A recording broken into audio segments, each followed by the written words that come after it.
नमस्कार सभी लोगों को। क्या मेरी आवाज़ आप तक आ रही है?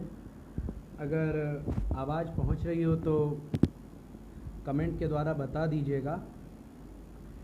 कुछ बहुत ही ज़रूरी मुद्दे और ऐसे मुद्दे जिनके ऊपर एक लंबे समय से पक्ष जानने का प्रयास किया जा रहा था लोगों के द्वारा, और साथ ही साथ ये चीज़ जानने का कि आखिर भविष्य किस तरह से कैसे आगे हमें लेके चलना है और क्या चीज़ें होने वाली हैं, उन सभी मुद्दों को लेकर के आपके साथ यहाँ पर मैं जुड़ा हुआ हूँ और लगभग सभी मुद्दों को एक एक कर स्पष्ट करने का मेरा प्रयास रहेगा, जिससे कि पूरी तरह से सारी चीज़ें आपके सामने स्पष्ट हो सकें। आज सरकार के मॉडिफिकेशन की पीडीएफ लगभग वायरल हो चुकी है, सभी के पास पहुंच चुकी होगी कि मॉडिफिकेशन में सरकार ने किन किन तथ्यों को रखा है। उन तथ्यों को थोड़ा स्पष्ट करते हुए बाकी सरकार की तैयारी और सरकार के साथ साथ हमारी क्या तैयारी है अपने पक्ष को रखने की, क्योंकि सरकार की तैयारी बेसिक तौर पर वही तैयारी है जो अभी तक लोगों से अलग अलग तरह से सुनने में आती है या फिर उन अधिवक्ताओं के माध्यम से पता चलता है जो सरकार का पक्ष अपना रख रहे हैं। तो वही एक बेसिक तैयारी है सरकार की। वो क्या है, कहाँ तक अभी सरकार पहुँच रही है, उस चीज़ को लेकर के बाकी आंसर की को लेकर के एक परिस्थिति बनी थी, वो किस तरह से अब हम लोगों के सामने आई है उसको भी हम देखेंगे। बाकी आवाज़ कम आ रही है अभी, एक मिनट, क्या अभी भी आवाज़ कम आ रही है? अगर आवाज़ सही आ रही हो तो एक बार बता दीजिए, जिससे कि सभी विषयों पर स्पष्ट चर्चा हो सके और स्पष्ट चीज़ें आ पाएँ और सभी लोगों तक उन बातों को पहुंचाया जा सके। क्या अभी भी आवाज़ स्लो है? ईयरफोन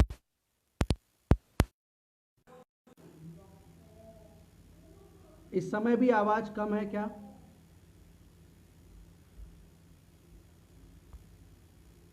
चलिए तो शुरुआत करते हैं एक एक मुद्दों को लेकर के, और उन मुद्दों को लेकर के क्या हमारी राय है और क्या एक विचार है और किस तरह से सरकार की दिशा क्या है और अभी तक क्या चीज़ें हैं, उनके ऊपर हम बात करते हैं। सबसे पहले एक मुद्दा जो सबसे ज़्यादा चर्चा का विषय था और वो था आंसर की को लेकर के। आंसर की को लेकर के मुद्दा चर्चा का विषय ये था कि लोगों का कहना था कि हमारी तरफ से उसमें पक्ष नहीं रखा गया या हम लोग उससे कहीं भाग करके चले आए। आज की तारीख पे जो डबल बेंच का जजमेंट है उसमें इस तथ्य को स्पष्ट तौर पर सरकार के द्वारा रखा गया कि जिन लोगों ने मत्स्येंद्र नाथ को ठीक उत्तर लगाया या उपभोग व्यय को ठीक उत्तर लगाया, क्या उनका पक्ष जाना गया, क्या उनकी बात को सुना गया, क्या उनकी बात को कोर्ट के सामने रखा गया? निश्चित तौर पर वहां पर नहीं रखा गया था। वही एक मजबूत ग्राउंड हमारे लिए बना इस पूरी चीज को जीत दिलाने का, और वो आज हमारे सामने है कि सरकार एक तरह से इस भर्ती में फिर से वापस लौट आई है, और सरकार अगर इस भर्ती में वापस लौटी है तो निश्चित तौर पर हम भी इस भर्ती में वापस लौट कर आए हैं। केवल सरकार ही नहीं, हम भी इस भर्ती में वापस आए हैं। अब इसमें लोगों के अलग अलग एलिगेशन थे, उन एलिगेशंस पर नहीं जाऊंगा क्योंकि एलिगेशन पे जाने पे चीज़ें बढ़ेंगी, ट्रोलिंग और तमाम चीज़ों का नाम दिया जाएगा, लेकिन वास्तव में ट्रोलिंग कुछ और नहीं होती है। सच्चाई बनाम झूठ जो है, जो एक सच्चाई और झूठ के बीच की लड़ाई होती है, उसी को ट्रोलिंग का नाम दिया जाता है। अब कोई आदमी सच्चाई को किस तरह से रखता है, उसका अपना सच हो सकता है, लेकिन जो वास्तविकता है वह क्या है, वो हो सकता है आपके सच से भिन्न हो। अब बात आती है मॉडिफिकेशन एप्लीकेशन को लेकर के। सरकार की मॉडिफिकेशन एप्लीकेशन 12 जून को फाइल हो गई थी। कुछ लोगों ने इसको लेकर के ट्रोलिंग और तमाम तरह के काम किए। उन मुद्दों पे जाए बगैर सीधी चीज़ यही है कि जब निदेशालय को सूचना मिली थी कि जो एप्लीकेशन है वो फाइल हो चुकी है, तब तक एप्लीकेशन फाइल नहीं हुई थी, केवल सरकार की तरफ से सारे दस्तावेज गए थे। दस्तावेज जानना और फाइल होना ये दो अलग अलग मुद्दे हैं, इसको स्पष्ट तौर पर समझना होगा। और अगर कोई भी बात वही है, अंत में आता यही है कि 4.5 पर फाइल हुई या 6.5 पे फाइल हुई, उन मुद्दों में ज़्यादा इशू बनाना नहीं चाहिए, किसी को भी नहीं बनाना चाहिए।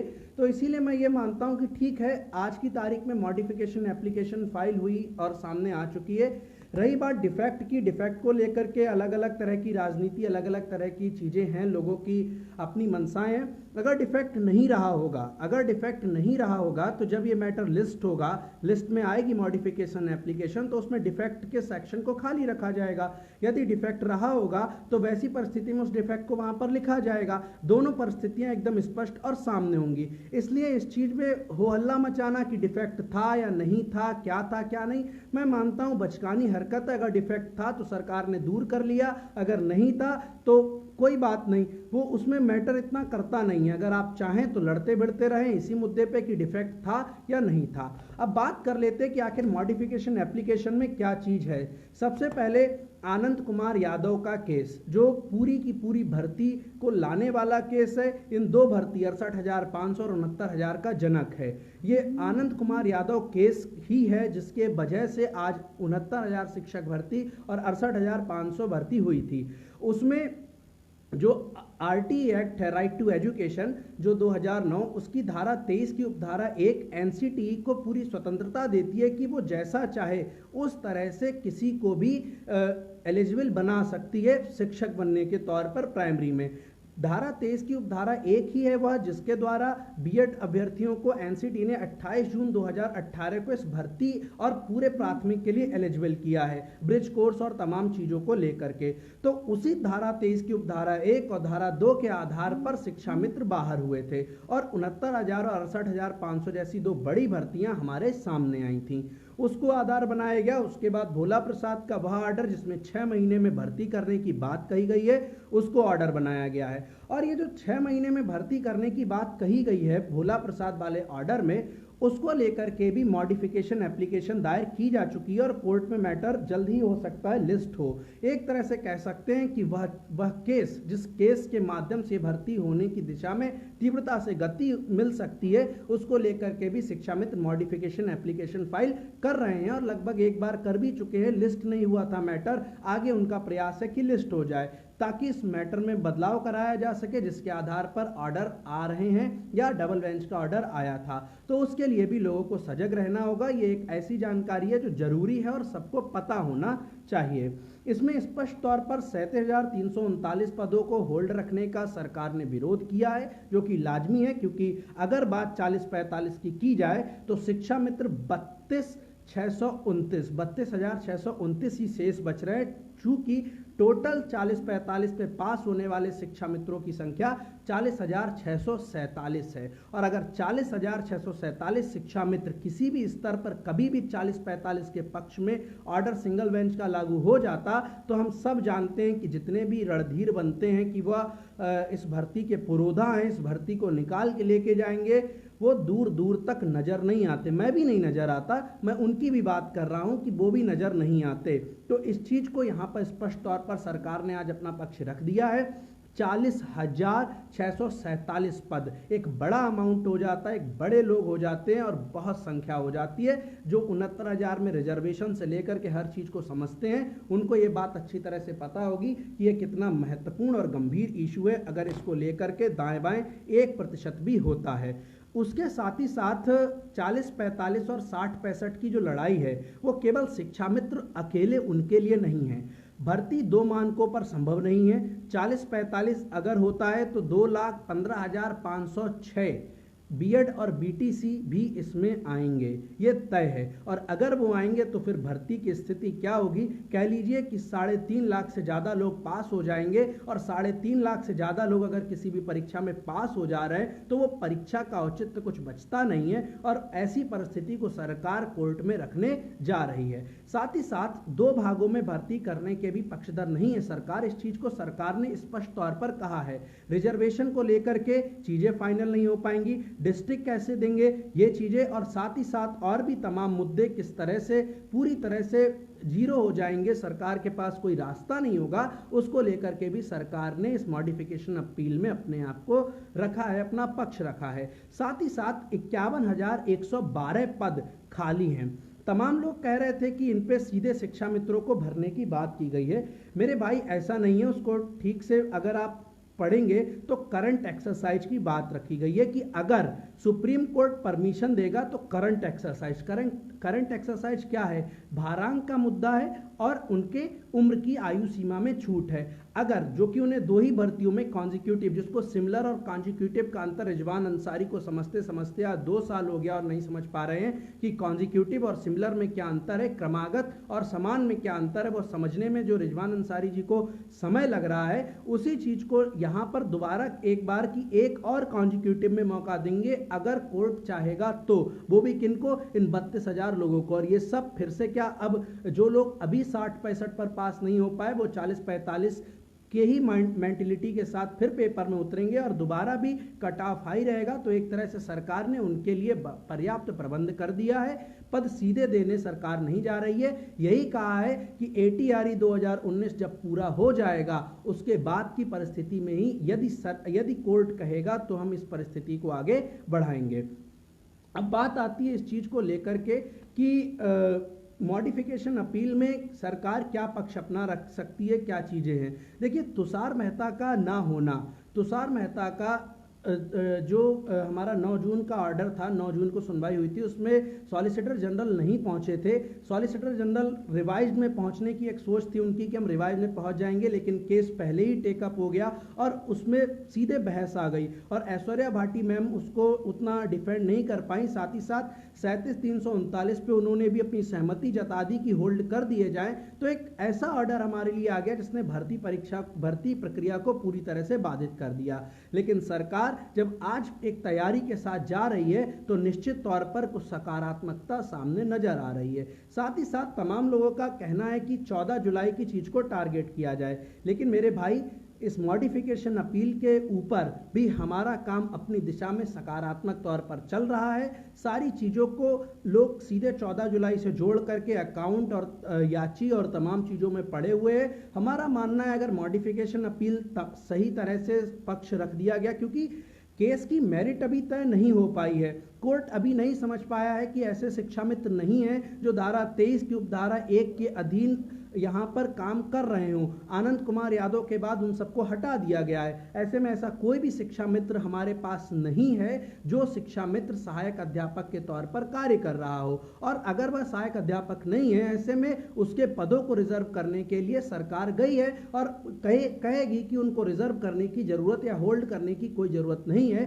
अगर मौके की बात है तो वो इनको दोबारा अगर कोर्ट कहेगी तो हम उसको कर लेंगे। लोग अलग अलग तरह से इसको इंटरप्रेट कर सकते हैं, पर कोर्ट में इसको रखने के लिए निश्चित तौर पर सरकार अपना पक्ष मजबूती से रखेगी और उसमें हम क्या मदद कर सकते हैं, किन चीजों को उपलब्ध करा सकते हैं, वकीलों को कैसे क्या कर सकते हैं, उसके ऊपर हमारा काम चल रहा है और उम्मीद करते हैं कि आने वाले समय में सकारात्मकता के साथ वो चीज सामने दिखाई देगी। क्योंकि कोर्ट में चीज़ों को किस तरह से रखा गया, अब तमाम लोगों का कहना हो सकता है कि हमारे एडवोकेट पहुंचते नहीं हैं, बोलते नहीं हैं। ये चीज़ बीएड लीगल टीम के लोगों ने भी स्वीकार की थी कि जब उनकी मैडम बोलने को शुरुआत की थी तो जज साहब ने सीधे सीधे कहा था कि पब्लिक रिस्पोंडेंट नहीं आएंगे, केवल स्टेट को अभी हमें सुनना है। स्टेट इसमें क्या पक्ष रखती है, जब सरकार का पक्ष ही सब कुछ है। आप एक बात समझिए स्पष्ट तौर पर, डबल बेंच की सेम परिस्थिति जो महाधिवक्ता के ना आने पर बनी हुई थी।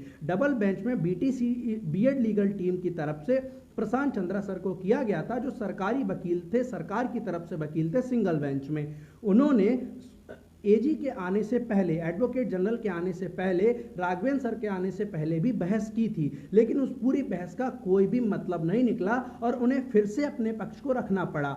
क्यों? क्योंकि कोर्ट पहले राज्य का पक्ष जानना चाहता है। पब्लिक रिस्पोंडेंट भर्ती नहीं कर रहे हैं, जो लोग ये याची बनाते घूम रहे हैं वो लोग भर्ती नहीं देंगे किसी को, सरकार भर्ती देगी। ऐसे में कोर्ट भी जानता है, हाई कोर्ट भी जानता था, सुप्रीम कोर्ट भी अच्छी तरह से जानता है कि सरकार का क्या पक्ष है और वह पक्ष किस महत्ता से क्या महत्व का है, वह सभी को आज समझना होगा। आरोप प्रत्यारोप में आप 50 लाख का वकील खड़ा कर दीजिए, आप 1 करोड़ का वकील खड़ा कर दीजिए। अगर जज ने कह दिया कि पब्लिक रिस्पोंडेंट नहीं और म्यूट कर दिया एक बार, तो बोलते रहिए। आप 50 लाख का क्या, कितने भी करोड़ों का वकील खड़ा कर लीजिए, कुछ नहीं होने जा रहा है। तमाम लोग अलग अलग तरह के एलिगेशंस लगाते रहेंगे, वो पुरानी आदत है, उससे कभी भी उभर नहीं पाएंगे। तो उनके उभरने के हम इंतजार नहीं कर सकते कि वो उससे उभर के बाहर आएं और फिर उसके बाद काम हम करें। वो नहीं उभर सकते, क्योंकि हमको बीमार से लड़ना ही नहीं है, जो बीमारी है उससे लड़ना है। और बीमारी की काट हम धीरे धीरे तैयार कर रहे हैं और उसके ऊपर काम लगातार जारी है। बीमार बोलता रहेगा, अपना काम करना है हमें और लगातार करना है। अब बात यह आती है कि शिक्षा मित्र किस दिशा में काम कर सकते हैं। जैसा कि अभी तक समझ में आ रहा है, जांच भर्ती के ऊपर बैठ चुकी है, एसटीएफ काम कर रही है और शिक्षा मित्र पूरा प्रयास करेगा इस मुद्दे को डाइवर्ट करने का कि जब सीबीआई जांच या तो इसमें लगाई जाए या एसटीएफ जो जांच कर रही है, ऐसे में सरकार को क्या जल्दबाजी है जो भर्ती करने चल दी है। जरूर सरकार की कुछ गलतियां हैं जिसकी वजह से ऐसा हो रहा है। ये तमाम चीज़ों को वो रखने जा रहा है और हम प्रयास कर रहे हैं कि इन सब तमाम चीज़ों को जो हमारे पास इनपुट मिल रहा है उसको सरकार तक ससमय पहुंचाते रहे, जिससे कि इनके ऊपर भी सरकार की पर्याप्त तैयारी हो पाए। और सरकार की वह पर्याप्त तैयारी ही, क्योंकि देखिए स्टेट के साथ एक दिक्कत होती है, कोई भी आदमी पिटिशनर है, याची, वो बियॉन्ड द लॉ जा सकता है। बियॉन्ड द लॉ जाने का मतलब क्या हुआ, वो अनर्गल चीज़ों के ऊपर हो हल्ला कर सकता है कोर्ट में कि ये होगा, अगर ऐसा हो जाएगा तो वैसा हो जाएगा, सीबीआई और ये एसटीएफ और फलाना चीज़ें।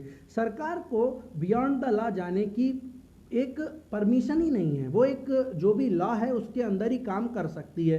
इसीलिए दिक्कत आती है कि जब भी सरकार के ऊपर किसी काम को लेकर के एलिगेशन लगते हैं तो वो 2 वीक का 4 वीक का टाइम मांगती है, क्योंकि सरकार को जो जवाब दाखिल करना है वो एज पर लॉ और एज पर रूल होना चाहिए। अगर आज की तारीख में शिक्षा मित्र कोर्ट में सीबीआई और एसटीएफ को लेकर के मुद्दा रखेंगे और सरकार वहां पर शांत होगी, एक तरह से सरकार के अधिवक्ता शांत होंगे, तो निश्चित तौर पर भर्ती की दशा और दिशा तय होने में अभी बहुत समय लगेगा और अंतिम स्थिति आने में बहुत टाइम लग जाएगा।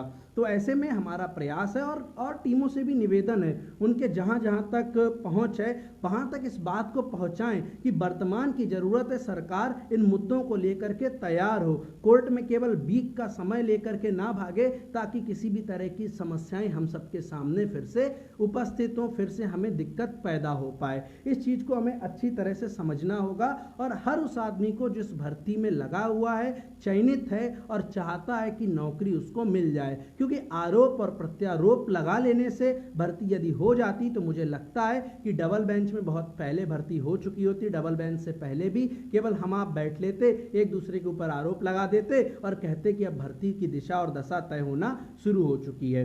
मैं इसके साथ ही साथ उन लोगों के ऊपर भी उन लोगों को भी कहूँगा जो लोग सुझावदात्री संस्थाएं बने बैठे हैं, और वो सुझावदात्री संस्थाएं जो कब आई, वो फ्रेम में आती हैं 6 मई 2020 के बाद, जब डबल बेंच से ऑर्डर 60-65 के पक्ष में आ गया। उससे पहले वे कहाँ थीं, उससे पहले उनका सुझाव कहाँ था, उससे पहले वकीलों को लेकर के उनकी राय क्या थी, ये तमाम चीज़ें उनकी नहीं स्पष्ट थी। एक को मैं देख रहा था लाइव आकर के, उन्होंने लंबा सेशन लिया था और उसमें वो बता रहे थे, जब वो शुरुआत के 2-1 मिनट होते हैं तब वो बताते हैं कि भैया क्या कहते हैं, किसी भी तौर पर 60-65 के विरुद्ध फैसला नहीं आ सकता, ऐसा उनका कहना था। ठीक, अच्छी बात है। 13वें मिनट में वो कहते हैं कहीं 40-45 आ जाए तो, अरे भाई एक बात बताओ, तय करो तुम इधर हो या उधर हो। जब 60-65 नहीं आ सकता, इसका तुमने दावा कर दिया, तो 40-45 आ जाए तो जैसा डराने की जरूरत नहीं है। सुझाव देना है एक मुद्दे पर दें। कुछ लोग हैं वो मतलब अब 67-867 चयनित सूची है, उसको बचाना है। आज की तारीख में वो उन लोगों के लिए कोर्ट के ऑर्डर खोज के दे रहे हैं जो भर्ती रद्द कराने वाले हैं, अपनी फेसबुक वाल पे लगा रहे हैं कि भाई ये एक ऑर्डर है और इस ऑर्डर से जांच में और वो आ जाएगा, मतलब तेजी आएगी और कोर्ट दे देगी। तो तय करो यार मेरे भाई कि तुम हो किस तरफ। और अगर मेन मुद्दा यही है, इन लोगों से दूरी हम इसी वजह से रखे हुए हैं क्योंकि अगर इनके साथ जाएं, क्योंकि इनका खुद का तो पक्ष तय नहीं है, इनको कहाँ जाना है, किधर जाना है। तमाम लोग, आपको याद होगा जब 1,46,060 लोग पास हुए तब कितने ही लोग आए, वही लोग जो आज नई नई टीमें गठित करके बैठे हुए हैं। उन्हीं का कहना था कि हम 10% पर लड़ेंगे, हम एमआरसी पर लड़ेंगे, हम इस पर लड़ेंगे, हम उस पर लड़ेंगे। आपको याद होगा उस दिन भी हमारा पक्ष यही था कि हम केवल और केवल 90-97 पे लड़ेंगे, बाकी चीज़ों को हमें नहीं छूना है, बाकी चीज़ें जो जो छूना चाहे वो छू ले। आज वो 67-867 के अंदर चयनित हैं तो उनका पक्ष बदल गया। तय करिए आपको लाइन के किस तरफ खड़ा होना है। आप ऐसे कल को सरकार ने कुछ गड़बड़ कर दिया या कुछ गड़बड़ हो गया, आप फिर लाइन बदल लेंगे। आपकी लाइन ही नहीं तय हो पा रही है, आपकी लाइन इतनी कमज़ोर है कि आप पूरी तरह से हट जाते हैं। जरा सी देर में आपका फैसला, आप कभी ओवरलैपिंग के ऊपर केस करते हैं और कभी आप 60-65 की बात करते। मैं ये नहीं कह रहा हूं कि दोनों चीज़ों में नहीं किया जा सकता, किया जा सकता है। बात यह है कि यदि केवल स्वार्थ सब कुछ है, यदि स्वार्थ ही सब कुछ है, तो फिर आप स्पष्ट तौर पर लिखिए कि मैं किसी पक्ष का नहीं हूं, मैं अपने ही पक्ष का हूं और मैं जहां पर मेरा स्वार्थ सिद्ध होगा मैं वहां खड़ा होऊंगा। और उसके बाद आप फिर कुछ भी करिए, चाहे जहां जो करना हो।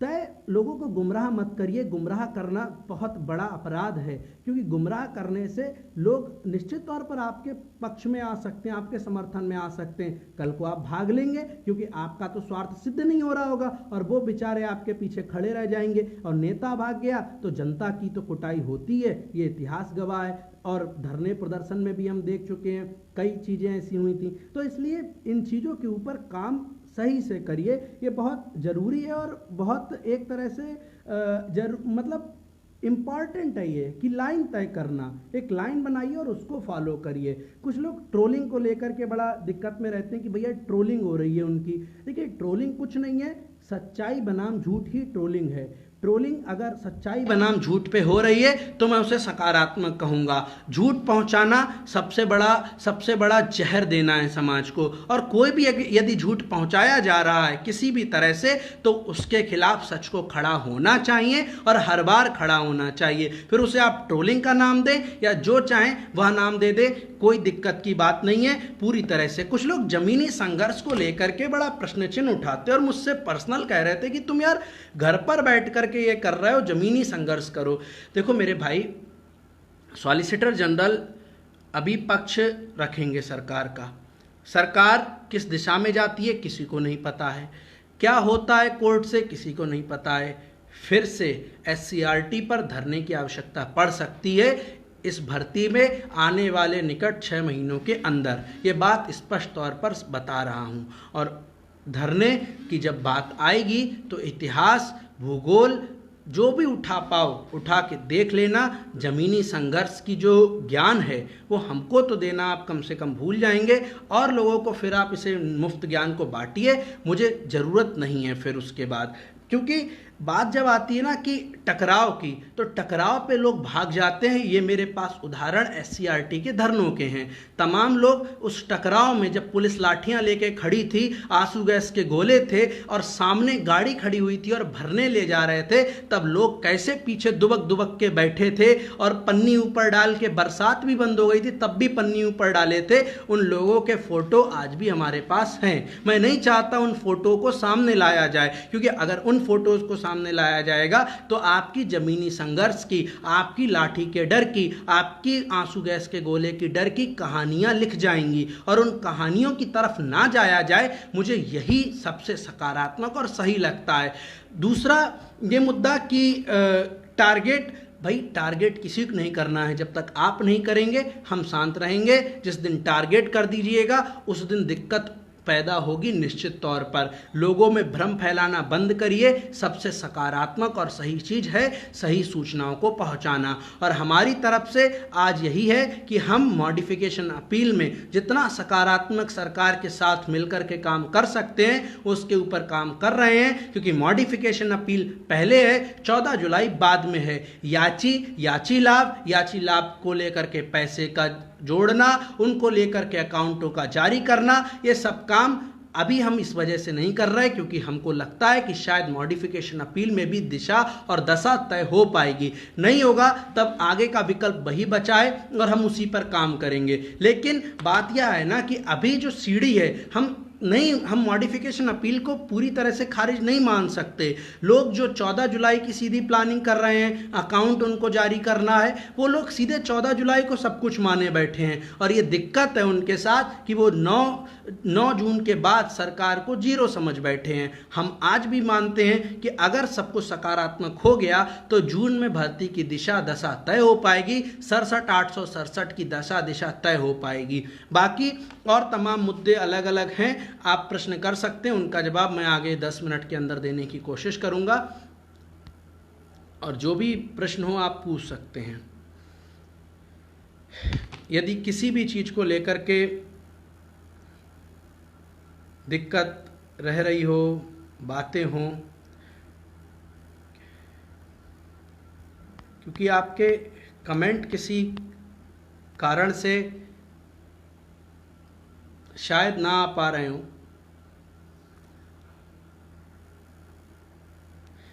और भी यदि कोई भी आपके पास सुप्रीम कोर्ट में कब सुनवाई है, भैया देखिए सुप्रीम कोर्ट को लेकर के सोमवार से लेकर के और 19 जून के बीच में यदि अर्जेंसी के तौर पर, रिक्वेस्ट के तौर पर केस को उठाया गया तो सोमवार को संभव है, जो मुश्किल ही है। उसी के बाद जब भी यू ललित साहब आएंगे तभी केस को लिस्ट कराएगी सरकार की, प्रयास यही है। बाकी किसी और दिन हो जाए तो वह किसी के भी हाथ में है नहीं। डिफेक्ट को लेकर के लोगों का है कि डिफेक्ट दूर करवा दे। भैया देखिए, डिफेक्ट को लेकर के यह है कि सरकार डिफेक्ट को दूर करवाएगी, क्योंकि अपील उसी ने फाइल की मॉडिफिकेशन की, तो उसी के हाथ में सब कुछ। प्रयास हमारा है कि डिफेक्ट क्या थे और क्या चीज़ें थी और उनको दूर कर लिया गया है अभी तक या नहीं, इसको जानकारी आज शाम तक हमारे पास उपलब्ध होगी। डिफेक्ट भी बता देंगे क्या डिफेक्ट था, यदि नहीं था, यदि डिफेक्ट स्यूडो डिफेक्ट था, केवल लगा था और उसको क्लियर कर दिया गया है तो वो स्यूडो डिफेक्ट भी हो सकता है, तो वो स्यूडो डिफेक्ट दूर किया गया है, वो सारी चीज़ें स्पष्ट हो जाएंगी। आज शाम तक का इंतजार करिए। चयन सूची पर भी केस किया है किसी ने। हाँ, चयन सूची क्या, देखिए 1,46,060 लोग पास हुए, हर व्यक्ति को नौकरी चाहिए, क्योंकि देखिए जो 90-97 पे पास नहीं हुआ या रह गया, जैसे भी स्थिति में आज की तारीख में वो एक अलग कैटेगरी बन गई। फिर हर एक स्तर पर लोग छटते जा रहे हैं, तो हर चीज़ पर केस होगा, कोई दिक्कत की बात नहीं, उनके ऊपर काम होता रहेगा। जी भाई अमन भाई, बिल्कुल 40,000 लेके रहेंगे। कुछ लोग कहते हैं बढ़ गया है, बढ़ भले गया है, हम राउंड ऑफ की बात करते हैं। पंखा चला लो। अरे प्रांजल भाई, पंखा से आवाज़ जो है वो नहीं आ पा रही है, पंखा एसी ये सब अब थोड़े समय बाद चला लेंगे, जो कुछ चलना होगा। बाकी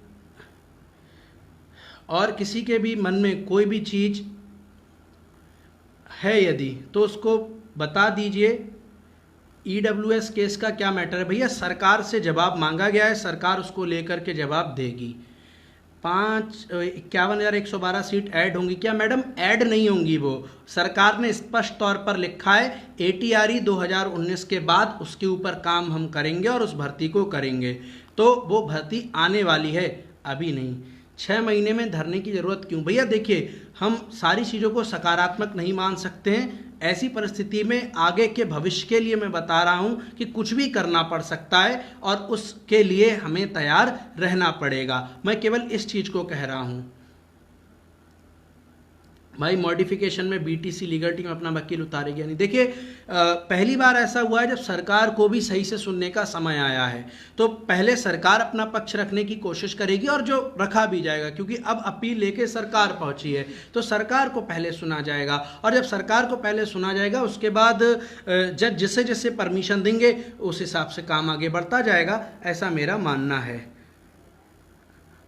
चयनित सूची पे एक केस हुआ है 16 को। जी हाँ ललित भाई, बिल्कुल हुआ है और कोशिश है कि चीज़ें सकारात्मक उसमें भी हों। आइए, और तमाम चीज़ों को लेकर के अलग अलग तरह की बातें हैं, वो काम समय रहते जैसा भी होगा वो होता रहेगा। बाकी और भी एसएम कितने पास हैं भैया? अभी अभी थोड़ी देर पहले बताया था, एक बार आपको फिर से बता दे रहे हैं। 8,018 तो आपको पता ही है, और अगर 40-45 हो जाता है जैसा सरकार ने कहा है, 40,647 पास हैं उस पर। एप्लीकेशन में भारांक का जिक्र नहीं है भैया, बताओ। भारांक को लेकर के जिक्र सरकार का अपना रूल है, सरकार की अपनी रूलिंग है। अपने लॉज में है तो सरकार अपनी रूलिंग को चैलेंज नहीं करेगी, ये निश्चित तौर पर समझना चाहिए हर व्यक्ति को। एक सवाल, अगर ऐसे सरकार को राहत दे दी गई तो क्या सरकार इस बार पहली काउंसलिंग वालों को तुरंत नियुक्ति पद देगी या दूसरी काउंसलिंग के बाद देगी? भैया अभी कुछ तय नहीं है कि पहली, दूसरी, तीसरी काउंसलिंग और तमाम चीज़ों को, पर मुझे ये पता है अगर परमिशन मिल गई तो उस रफ्तार से भर्ती बढ़ेगी जिस हिसाब से अभी तक नहीं बढ़ी थी। हाँ प्रांजल भाई, बिल्कुल निश्चित तौर पर सकारात्मक होगा सब। एमआरसी, सीपी सोनी भाई बताइए क्या है एमआरसी को लेके? अभिषेक माथुर भाई कह रहे हैं कि टीमों का एक साथ ना आना चयनितों का अहित हो रहा है, काश टीमें साथ होती तो बेहतर होती, भर्ती पर सकारात्मक असर होता और आर्थिक सहयोग का भी सदुपयोग अच्छे से हो पाए शायद। अभिषेक भाई, टीमें बनना सबसे पहली चीज़ है ना कि टीमें बनी क्यों अलग, और वो अलग बनी वो इतिहास है, उसने बहुत कुछ चीज़ों को सिखाया, हर व्यक्ति को सिखाया, और शर्तों पर कभी भी मोहब्बत नहीं होती, ये आपको भी पता है। जहाँ शर्तें हैं वहाँ पर चीज़ें आगे नहीं बढ़ सकती, और जब शर्तें आ जाएंगी तो सकारात्मक और नकारात्मक के बीच का एक रास्ता होता है, और वह है अपने मस्तिष्क का सकारात्मक रास्ता, और उस तरफ हम निश्चित तौर पर बढ़े हैं।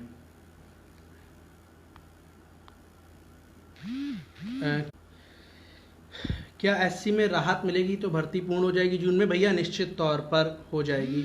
17 बैच के भाई, गुलाम भाई देखिए, हमें बीमार से नहीं लड़ना है, बीमारी से लड़ना है। बेरोजगारी एक बहुत बड़ी बीमारी है और वह सभी के लिए समान तौर पर कष्टदायी है। किसी भी व्यक्ति को टारगेट करने से कुछ नहीं होने वाला है। बेरोजगारी जैसे जैसे समाप्त हो, 69,000 जल्दी से पूरी हो, 51,000 पदों पर भर्ती आए, सब कुछ सकारात्मक होता चला जाएगा, मुझे यही लगता है। कितने एसएम सहायक अध्यापक के पद पर हैं? भैया शून्य। आनंद कुमार यादव धारा 23 की उपधारा 1 एनसीटी के अनुसार पूरी तरह से शून्य है। डेट कब लगने वाली? भैया बहुत जल्दी लग जाएगी। यूयू ललित 15, 17, 19 को ही बैठेंगे। जी भैया यही प्रयास है, उन्हीं दिनों में लगे, कोशिश तो यही होगी सरकार की। जाति निवास 19 का चलेगा, भर्ती तो होए दियो भैया, सारे चलेंगे। 68,500 में जितने पास हैं। किसी और का रिप्लाई? और कोई भी प्रश्न हो पूछ लीजिए। जनरल और ओबीसी एसएम का डेटा 45% पे ना देके अलग क्यों दिया जा रहा है ओबीसी एसएम का? भैया क्योंकि कोर्ट का ऑर्डर जो था 21 तारीख वाला, उसमें रिजर्व अनरिजर्व को अलग अलग करते हुए 40 और 45 की बात की गई है। जैसा कोर्ट ने मांगा है, जो फाइल 6 जुलाई 2020 को करना था सरकार को, सरकार ने उसी का जवाब एक तरह से दाखिल किया है। अभी उसका हाफ एक तरह से जवाब दाखिल किया है। पूरा 6 जुलाई 2020 तक पूरी लिबर्टी है सरकार के पास, तब तक करेगी। तो वो जो कोर्ट है उसी के निर्देशन में है कि कोर्ट के निर्देश के अनुसार ही 40% और 45% के हिसाब से हुआ है। आंसर की और तमाम चीज़ देखिए, आंसर की को लेकर के हमारा पक्ष यही है कि सरकार उस पर सकारात्मक कार्य कर रही है, और जब तक जिसने मशीन नाथ लगाया है, उसने किस किताब से पढ़ा है, उसकी बात को नहीं सुना जाएगा, तो वो कहीं से ले आए ऑर्डर, वो कानून की दृष्टि से शून्य ही रहेगा, ये निश्चित है। सेकंड काउंसलिंग होगी क्या? भैया देखिए समय के साथ सब चीज़ें स्पष्ट होंगी, समय के साथ सभी चीज़ें स्पष्ट होंगी, और उससे पहले अभी कुछ भी कहना सही नहीं है। लेकिन हाँ, सरकार निश्चित तौर पर शेष सीटों को भरेगी, ये मुझे लगता है, और मंत्री जी का भी इसको लेकर के बयान था। एनओसी पर क्यों नहीं बोल रहे आप? एनओसी पर मैम, एनओसी को लेकर के कोर्ट का ऑर्डर आ चुका है काउंसलिंग के लिए, सरकार उसमें आगे तैयारी में है आगे जाने की, और सरकार अगर उसमें आगे जाने की तैयारी में है तो मुझे लगता है कि सरकार से सकारात्मक काम उन मुद्दों पर जो सरकार की कानून के अंदर आते हैं कोई और नहीं कर सकता, जिससे हम सीधे तौर पर प्रभावित नहीं हो रहे हैं। गोविंद भाई बता दीजिए आपका कमेंट क्या है, मैं पढ़ लूँगा। काउंसलिंग करा चुके हैं, डॉक्यूमेंट कोई सूचना दो। भैया आराम से आपके डॉक्यूमेंट सुरक्षित रखे हुए हैं बीएसए ऑफिस में। नौकरी लगने के बाद भी बीएसए ऑफिस में जाने, जो आपको आज डर हो कि कुछ हो जाएगा उनके साथ, नौकरी जब लग जाएगी तब भी वहीं जाएंगे और तुरंत तो मिल नहीं जाएंगे। वेरिफिकेशन के बाद 3, 4, 5, 6 महीने के बाद ही निकलवा पाएंगे आप। तो वहाँ आराम से रखें, चिंता ना करिए, कुछ नहीं होने जा रहा है उनका।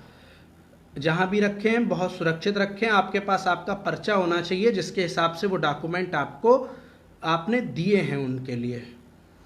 SCRT पर खिचड़ी खिलाना, जी भैया SCRT और खिचड़ी सारी चीज़ें याद हैं, लोग भूल जाते हैं तो याद दिलाना पड़ता है। क्योंकि देखिए क्या होता है, 29 मई 2019 के बाद तमाम लोग नेपथ्य में चले गए, पर्दे के पीछे रह करके खेल खेला उन्होंने, और आज वो फ्रंट पर आकर के अपने आप को रहनुमा, अपने आप को तमाम तरह से कुछ इन चीज़ों को साबित करने में लगे हुए हैं। और उससे पहले भी नहीं थे वो कहीं पे भी। तो दर्द तो होता है थोड़ा बहुत कि भाई दुख होता है कि ऐसा तो नहीं हो सकता, इतना निर्मम लोग नहीं हो सकते कि वो मेहनत को और दिखावे को ना समझें, वो ना देखें कि सच्चाई और झूठ क्या है, वो ये ना देखें कि नाम और काम में क्या अंतर होता है।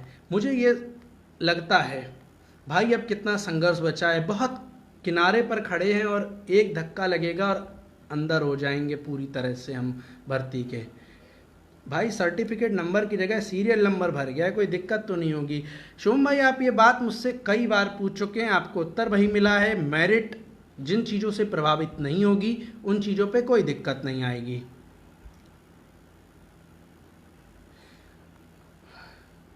और भी कोई भी प्रश्न शेष हो पूछ लीजिए कहीं से भी। बाकी इतिहास से हमने जो सीखा है हम उसी के हिसाब से काम करेंगे। ये चीज़ निश्चित तौर पर सकारात्मकता से समझ लीजिए। और हमारा उद्देश्य अभी सरकार के मॉडिफिकेशन पर सही तरह से चीज़ें आगे बढ़े यही है। आवंटन सूची को रक्षा करें। आवंटन सूची भैया प्रयास सभी का है कि आवंटन सूची बची रहे, बाकी जो होगा वो समय सिखाएगा ही सिखाएगा। बाकी कोई भी प्रश्न, मुझे लगता है लगभग वही चीज़ें रिपीट हो रही हैं, तो निश्चित तौर पर सभी चीज़ें स्पष्ट कर दी गई हैं। वीडियो को देखिए, लोगों तक पहुंचाइए क्या चीज़ें हैं वर्तमान में, कोर्ट में क्या है, डिफेक्ट को लेकर के हो रही राजनीति में। मैं यही कहूँगा मेरे भाई, मेरे दोस्त, मेरे बड़े भाई लोग, मेरे सभी लोग, डिफेक्ट अगर सरकार का होगा वो स्यूडो डिफेक्ट रहा होगा तो बता दिया गया होगा, कोई दिक्कत नहीं। डिफेक्ट रहा होगा तो वो दूर कर लिया गया होगा, उसको राजनीति और तमाम चीज़ों के घेरे से बाहर निकालिए, बहुत अच्छा रहेगा। बीटीसी लीगल टीम कब फंडिंग की डिमांड करी? भैया जब हमें 14 जुलाई के लिए तैयारी करनी होगी उस दिन हम काम करेंगे इस पर। जी गोपाला वेणु अय्यर भैया 60-65 निश्चित तौर पर आएगा, उम्मीद है यही। बाकी और मुझे लगता है लगभग सभी विषयों पर चर्चा हो चुकी है। मिलते हैं जल्द ही कुछ अच्छी अपडेट के साथ और अच्छी सूचना के साथ। कोशिश यही है सकारात्मक हो सब कुछ, भड़काने वाले भड़काते रहेंगे, सत्य और झूठ और दिखावा उनके बीच आप जिस दिन अंतर करते रहेंगे सब चीज़ें सही चलती रहेंगी। ट्रैप में फंसेंगे, बरगलाने में फंसेंगे, चीज़ें कुछ दिन के लिए डिरेल होती आपको दिखेंगी, फिर आपको लगेगा कि सच्चाई क्या है, वापस आएंगे, फिर सब कुछ सकारात्मक और सही दिशा में मिलेगा आपको। ये चीज़ 100% और अंतिम समय तक ऐसी ही बनी रहेगी और निश्चित तौर पर। बाकी जुड़ने के लिए धन्यवाद और निश्चित ही सब कुछ सकारात्मक होगा ऐसी मेरी उम्मीद है।